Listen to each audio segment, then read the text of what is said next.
Good evening. This is Tuesday, August 5th, 91 days until the 2008 presidential election. If you scoff at the thought that the American government might actually try to create a forged document to establish a link between Saddam Hussein and the 9/11 attacks and thus an excuse to invade Iraq, some snippets of history to consider as we begin our fifth story, our cable exclusive interview with the author reporting this in his new book, Ron Suskind. Fake government documents created by the Soviets were used against President Reagan and President Carter and President Eisenhower and Nelson Rockefeller and Secretary of Defense Weinberger and the police commissioner of New York City and the U.S. ambassador to the United Nations. The French faked their own government documents in the Dreyfus case and forged Napoleon's signature to use against President Madison. There were the Sisson documents, the Tanaka memorandum, and most pertinent to our purposes here, the Italian Niger yellowcake uranium forgery.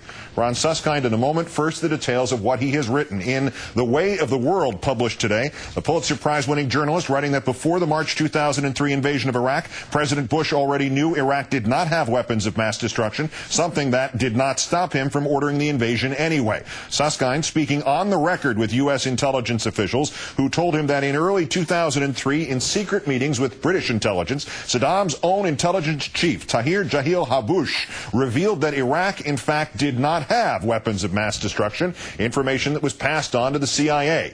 When that information was then passed on to Mr. Bush, author Suskind says the president became frustrated and said of Habbush, quote, "Why don't they ask him to give us something we can use to help us make our case?" Habbush then held weekly meetings with British intelligence, telling them that Saddam had no WMD stockpiles and no active nuclear, chemical, or biological weapons programs. When all this was shared with CIA Director George Tenet, he said, quote, "They're not going to like this downtown." Downtown being the White House. It sounds like a police drama. The White House then buried the Habbush report. They instructed the British that they were no longer interested in keeping the channel open. Rob Richer, the CIA's Near East division head, telling Suskind, again on the record, quote, "Bush wanted to go to war in Iraq from the very first few days he was in office. Nothing was going to stop that." Now for the smoking gun about the smoking gun that was never a smoking gun. CIA division head Richard telling Suskind that not only did the order to forge a fake letter come from the White House, but the assignment had been written on creamy White House stationery. The White House had concocted a fake letter from Habbush to Saddam, backdated to July 1, 2001. It said that 9/11 ringleader Mohammed Atta had actually trained for his mission in Iraq, thus showing finally that there was an operational link between Saddam and al-Qaeda, something the vice president's office had been pressing CIA to prove since 9/11 as a justification to invade Iraq. There is no link.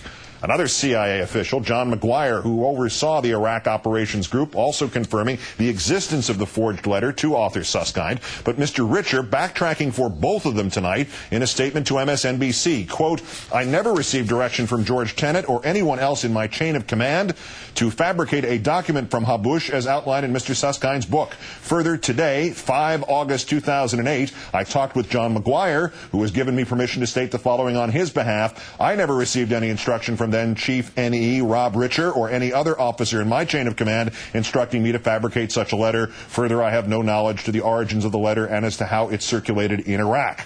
The letter, whatever its origins, was passed in Baghdad to Con Coughlin, a reporter for the Sunday Telegraph of London, who wrote about it in the front page of his newspaper on December 14, 2003, the same day that Saddam Hussein was discovered in his hidey hole in Iraq. That day, Mr. Coughlin describing the significance of his find to Tom Brokaw on Meet the Press.